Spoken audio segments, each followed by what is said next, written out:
Depending on who you ask, they'll tell you I'm a legend. From YO to the Veil to the Mongo spot on Creston. Always been 1,000, never ever been a lame. Lay a nigga down for these 3 letters on my chain.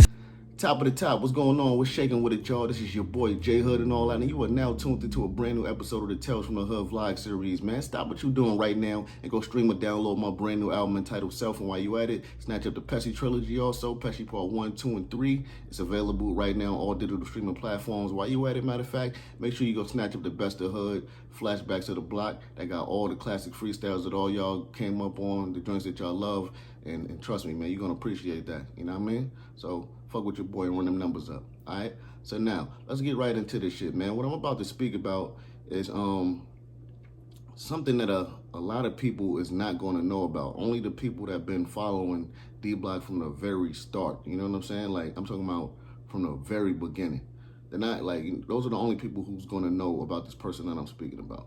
A lot of other people may not. But anyway, so when we first started D Block, you know, I told you guys about this on another episode, how it was created, how me, Sheik, my former manager, and Sheik's best friend all sat down collectively and came up with the idea to start, you know, D Block, and SP and Kiss came aboard afterwards, right? Now, okay, before I even go further into that, just let me explain this real quick and clarify this. You know, just for the people who have the misconception that the Locks are D Block. The Locks is a 3-man group. The Locks always been a 3-man group.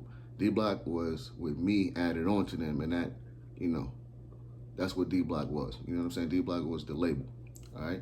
So anyway, when we first started the label, we had an in-house producer by the name of Liveson.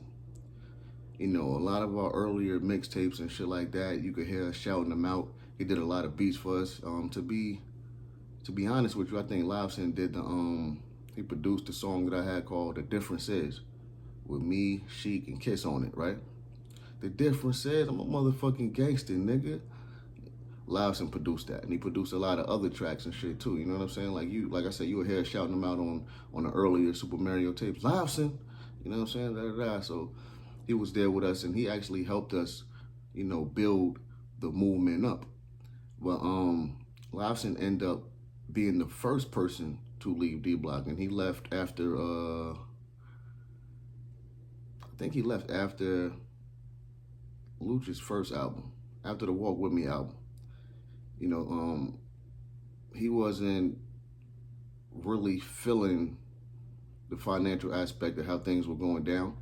You know, I don't know what type of agreement they had with him as far as like the finances and how he, you know, was getting his money off of every project and shit like that, and that's not really none of my business, but he wasn't really feeling how shit was going.